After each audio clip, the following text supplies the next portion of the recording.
All right, so in today's episode of the Leader Smith podcast, I'm going to be talking with the economist Scott Pearson again. And today we're going to be talking about, why we see things maybe differently than we ought to statistically. And we're going to get into this and try to unpack the phenomenon. And just stay tuned. In a world of incompetent bosses, micromanagers, and petty tyrants, you are listening to The Leader Smith. Now, here is your host, Darren Gerdes. Okay, so we are going to be talking about why we see things differently than maybe they are. And so I have Scott Pearson back on the program with me. He was here twice before. And so I started thinking about this a couple of weeks ago. I was on Facebook. I saw this horrible video that had a woman was recording a black man being arrested. He's on his knees, has his hands up behind him, and she's like screaming and like, no, don't shoot him, don't kill him. Like, now the officers all have their weapons drawn, and she is, I mean, if you listen to the video, it's heart-wrenching because she clearly believes that this man is about to be assassinated before her eyes. And so the question was, why is that fear so deep? What's going on? And so I brought Scott on the show because I wanted to talk about this because as I got going, and I'll let you talk in just a moment, Scott. I know I've talked the entire time, which is somewhat ridiculous when I have you on as a guest, but I have to set this up. Okay, so I posted this on Facebook, and then a former student he chimed in and he said, I'd welcome a conversation about the statistical data that you're referring to, because I was talking about how, improbable as it is. Okay, let me actually read what I said. I said, if you want to gain some perspective, watch this 5-minute video of a woman recording the police apprehending a black man with guns drawn. The police are responding to an armed robbery, which is why they have their guns drawn.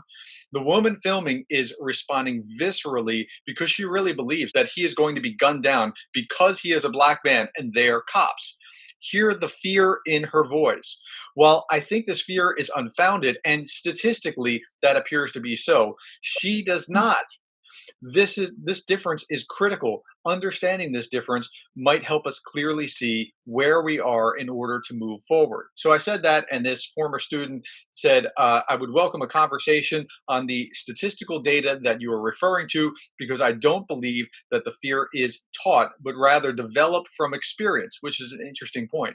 But either way, I really appreciate your message here. I strongly agree that understanding this fear will be helpful in moving forward. So the fear is real. And I haven't even let you talk yet, but I have to read this one more paragraph before I'm going to set you free. Okay. So I said here. So here's a rough cut. There's 21 million black males in the United States. Half are adults. For our purposes, older males are going to be balanced out by teenagers who might be in harm's way. So we have about 10.5 million. Now, 235 killed by police in 2019. That's the last full year of data. So the odds are 1 in 44,680 that you'll be shot by a policeman this year. Okay. Your odds of dying in the next hour in the world are 1 in 44,000. And moreover, I've included stats from the National Safety Council on the odds of dying from particular causes, and I will leave the link. And then I say the salience bias is at work. You see more of what you focus on, and it looms larger because of your focus. So note that everything I'm saying here, and I say this in all caps, note everything I'm saying here does not mean that this is not felt as if the odds were much, much worse. They just are not that low, statistically speaking. I hope this clarifies my statement. Okay, so I've talked long enough. Scott, tell me what's going on here. Why is it so felt so keenly, so perceived as like, well, I'm going to be shot because I'm black, or what? I mean, the statistics are really low. So first of all, I think it's fair to say that we misperceive statistics all the time. Mm-hmm. We have a very skewed perception of what is really a risk and what is not. People I know that don't want to swim in the ocean because they're afraid of being attacked by a shark would think nothing about getting in a car and driving a mile to the convenience store. Yeah. But driving a mile to the convenience store is considerably riskier than swimming in the ocean. And yet we don't have that perception. So some of this comes from because you have how many times do people report the news of driving to a convenience store being a danger? You don't hear that, Sure. right? It's not something we perceive to be a danger because it's given. It's taken as a normal part of life. Shark attacks are not a normal part of life, and so when they happen, it becomes a big news story, and we report on it, and we report on it endlessly. Hmm. And so I think I prefer talking about shark attacks because I think it's something that is very clear and understandable. We know how many happen. It's infinitesimally small. And yet we perceive it to be much more common than it is because it's reported on breathlessly every time it happens and endlessly every time it happens. On average, there's one shark attack a year, right? And how many car accidents are there in a year? Sure. And so they've done studies, and you driving a mile is about as risky as you know being at the beach sometime and being attacked by a shark. So they say that half of all accidents happen within 10 miles of home. So I Right. fixed it by moving 20 miles away. That should work. That Yeah. should. That way I don't have that problem anymore. But I think you also put your finger on something else. You said something about how our perceptions are going to be skewed by our own experiences. Hmm. And I think, we're talking about uh, uh, relationships with the police. Hmm.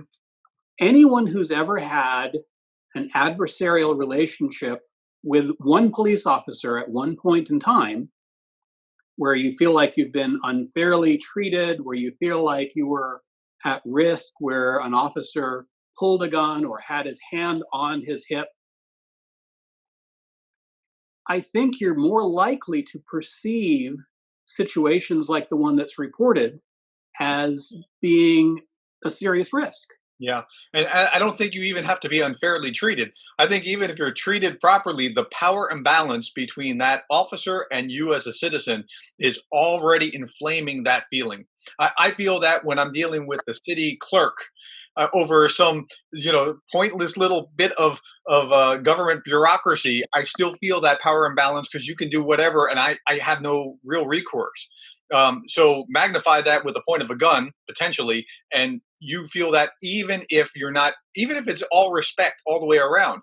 And then I think when you couple that with the policing practices that were meant to do to cut down on crime, like ComStat, right, which Mm. sends officers into the most crime-ridden places, so you have more contacts than you otherwise would, even if you have respectful, and they're not necessarily, but even if you have respectful relations, you're having multiple contacts again and again that you feel that power imbalance. So sure that there's a human factor where it's more keenly felt.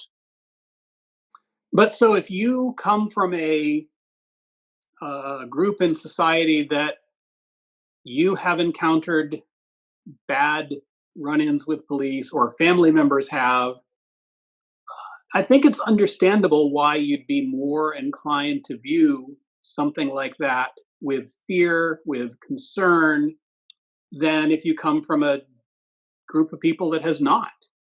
I understand fully why there's such a difference in perception about some of these events. Okay, so I with this on Facebook, just trying to unpack this phenomenon because this was a student that I really like. I mean, this was a former student who is African American, and he said, "Well, that's interesting. I want to hear about why you think that's statistically so improbable." Okay, so here I posted a link with it with lifetime odds of death for selected causes, and these are all accidental deaths, heart disease, or not something like murder or something along those lines. Mhm. Heart disease, 1 in 6. That's the likelihood of you dying. Cancer, 1 in 7. All preventable causes of death are 1 in 25. So as opposed to 1 in 44,000, we're like a long way away from this. Now that's 1 in 44,000 this year, so it's going to be less over a lifetime. Okay, I get that, but still, nonetheless, I mean, we're dealing with different probabilities. Chronic lower respiratory disease, 1 in 26. Suicide, 1 in 86. Opioid overdose, this one shocked me, 1 in 98. Yeah. I mean, I was really surprised by that. And this is what you just talked about: motor vehicle crash, 1 in 106. There is it's such a world of difference between motor vehicle probability and being shot by the police fatally. But I think what it is it's the reason why I still, I know that it's unlikely that a terrorist is going to attack me, but I still get riled up about the idea because that just should not happen, right? Yes. And so And that's really there's the a same difference between. case. That's the same consideration. If it's preventable, you feel like you should be able to prevent it, and yet we don't have control over everything like that. That's right. We want But again, I get in the car every day, and it's a 1 in 106 probability of odds of dying from a motor vehicle crash, which is insane when you think about the difference. One in 100 as opposed to 1 in 44,000, and the difference is felt. But it's not about the statistics. It's about this felt psychological. This is not right. This shouldn't be happening. What's going on?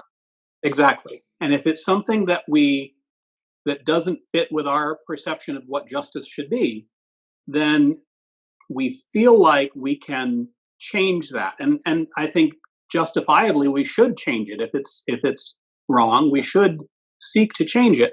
But that said, I do think you're correct in that people perceive it to be a much more likely scenario than it truly is. Yeah, and I think that's what's driving it. Until we actually do two things: until we recognize that the statistical probability is so low. Let me start the other way. That's the second part. Until we recognize the fear that actually exists in the heart of that lady that's taking that camera, that thing, like they're going to kill him because he's black. Until we really understand that visceral fear is real, nothing's going to change. And until after we do that on the other side, until the other side recognizes this there's not that much of a threat. It's wrong. Every time it's wrong. And now every time is how many times, right? So somebody else chimed in on this on the same thing and said here, and they gave me a video clip of Tucker Carlson unpacking how many unarmed African Americans were fatally shot last year, and he went through all, and he reduced it down to 10, and then of the 10, they were assaulted. 5 assaulted a policeman first before the whatever, and he reduced it essentially to 2. Now, if you reduce that all the way down, 2 people unarmed, fatally shot by the police. Let's say that's correct. Your chance is that's 4.3 times likely, or you're 4.3 times more likely to be struck by lightning this year than you will be shot by a policeman. Now, that still is not, I mean, the statistics are crazy, but that still doesn't make a dime's worth of difference if you feel that visceral fear, because that's a wrong that shouldn't be done anywhere. Like, somebody said on that same thread, like, well, any is too many. Absolutely. I fully agree that any one person harmed, that's injustice. We don't want that. So I'm trying to put these two things together, this way statistical improbability with that human dimension, because unless we factor in that human dimension, we're missing it. Like you're right about the sharks. Like, I'm sure there are other examples. You have other examples beyond the sharks of things that are so improbable. Like, for me, I'd go right to terrorism. Terrorist attacks is the biggest one, I think, that we misperceive. We imagine that the risk of being attacked by a terrorist is enormous. And we imagine every time there's an explosion, we think about the explosion in Beirut. Yeah. Beirut, it's an explosion, so it must be terrorists. And yet that may not prove to be true. In fact, I think what I'm hearing, and I haven't looked at it closely, but what I'm hearing is this is probably a result of chemicals that were misstored, right? So, I'm happy to hear that that's the case, but that is the first thing that went to my mind. And right. Wow. So we have these stereotypes that we operate off of, and stereotypes aren't necessarily bad. They're the way that we shortcut and understand the way that the world works. Like, I have a stereotype that alligators are bad, and I probably shouldn't pet them because they might bite me, and that is a helpful stereotype. But others might not be so. Well, we petted alligators last week. We went down to the Everglades for our but trip this year, and you're weird, and you live in we're Florida. still alive. I stay away from them. These were wild alligators as opposed to the domesticated type that we do. So Anyway, yeah. So I mean, there's a statistical improbability, and that's a real thing, right? But then there's this real human fear, and until we address both sides of that issue, I don't think we make any progress, any headway in what's going on in society. But there's bad things that go on in society everywhere. And you mentioned heart disease and things like that. But I think it makes sense for people to focus their attention on those things that are preventable. If there is something that we can change in the way policing is done, in the way that different groups interact with each other, that will improve on this phenomenon, even if the percentages are not as high as people perceive, certainly we should do that because that's where we can have an impact. Yeah, and as you said that, I was thinking this. There is a statistical difference, about a six-fold difference between the percentage of these things that happen to black as opposed to white. Now, the statistics are improbable yet, but it's still, the percentage is many times greater for black than white. So to the degree that you can improve whatever's going on, whatever's driving that, whether it is policing practices or the level of crime or whatever things are tied up, there's a bunch of factors, and to only say it's this or only say it's that is kind of silly, because there's multiple things tied up into this big bundle of yarn, and it's not just. What I've learned over the last few months is that any one person who says this one thing is the answer is nuts, because it's not that one thing. Even the way that I would normally approach things and perceive it, it's not just that. My answer alone is incomplete, which is why I need to listen to other people and get their perspectives and try to understand and triangulate. Most real answers are complicated and challenging to work through. If they weren't, most of those problems would have already been resolved. The Yep. easy low-hanging fruit has already been picked in most cases. And that's not to say there aren't some solutions that we can find that aren't terribly costly and aren't terribly difficult to implement, but most of those have already been done. And the issues that we still have usually take a lot of thought and a lot of care to resolve. It's Yep. not usually a matter of that somebody just isn't doing something. Yeah. It is usually because we haven't figured out how to resolve this yet, or there's some impediment to resolving it. And I think we look at a lot of these issues very simplistically. Mhm. It hasn't been done, so we need to do it. That's true, and that's absolutely true. But that doesn't mean it's going to be easy. It's usually not black and white, no pun intended, but it's usually not just this cut and dry, this or that. And that leads me to my quotation for contemplation for today, which was this: there are two sides of a coin, but multiple sides of human perspectives. And I really like that, because I think that's the when you import that human perspective to whatever's going on, it just changes things, and you just can't. I mean, there are so many ways that different people. You have 10 people in a room, and you have 12 different perspectives, right? I mean, it's just different. So, okay, I'm going to give you the last word. What would you do to fix what's going on, given everything that we just discussed here? That's a hard thing. To fix Given what's going on. the human side and the statistical improbability side, how do you bridge those gaps? I think people have to just increase their awareness of real statistics and learn to interpret them better.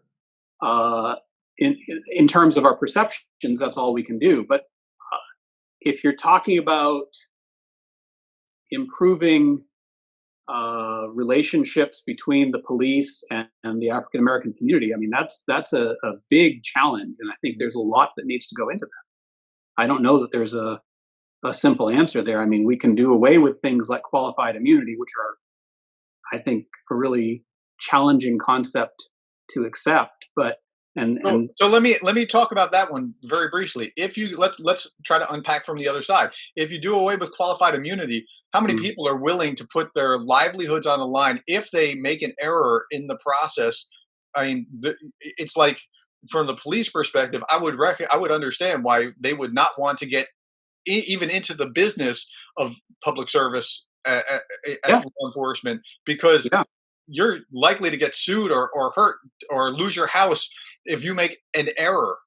And So the other side of that coin is, what will that do? How will that fracture law enforcement? But we have to think about, we have to try to look at everything from every perspective here and see how that'll work. Will qualified immunity work? In some degree it will, and in some degree it won't. And so I'll let you keep going. I fully understand why people in that career want to maintain qualified immunity. I get it. But it really, so we've done things like that in a lot of different spheres. The government says, well, we're going to protect you if you go drill oil offshore. And then BP comes along and drills oil offshore irresponsibly. Well, why are we even offshore to begin with? That was because we wouldn't let them drill on land, and we pushed them offshore because of other government regulations. So when you peel back the onion, you get to further and further back to government being very often the root of the problem that we're trying to correct to begin with. But I think it's problematic every time you say, well, we're going to say that you're not responsible for what goes wrong in this case. And I think that's always a problem when you shield someone from responsibility. It never comes out well. So I'm not sure exactly where the line would be drawn with qualified immunity. If you are your qualified immunity, as long as you are following the actual rules and procedures, or if you go outside that, I'm not exactly sure where that line gets drawn if you change it. What do you think? Well, is that something for the court to decide? Well, I mean, the legislature should be decide deciding that, right? Or the city council, or whichever organization should be deciding that. Should they? I don't know. I don't know either. I mean, we went down a whole different path here. Yeah. No, I mean, these are hard questions. I get that. And I think the problem is that when you create this kind of a false shield, then you automatically are going to create a situation where some people, a small number usually, but some people are going to feel like they can do what they want, without accountability. And certainly, nobody wants that. Always. Yeah, and nobody wants that. I mean, it's said differently whether it's perceived as ACAB, which all cops are, let's say, bad instead of what it actually means, or there are a few bad apples, but nobody wants the bad. Right? I mean, everybody wants safety, but nobody wants the bad. So everybody's on board with that. But what's the best way to get there? Anyway, we've digressed with the with the question of what to do to fix the problem. But the long and short of this is, it's a thorny problem. It's just a thorny problem, and we have to try to anticipate and understand all sides if we're going to get anywhere near it. Hey, thanks for coming on the program. I appreciate that, and I hope that helps lend some perspective to what's going on and how we should be thinking both about the human dynamic as well as the statistical probability of whether something is going to happen or not. Thank you for having me.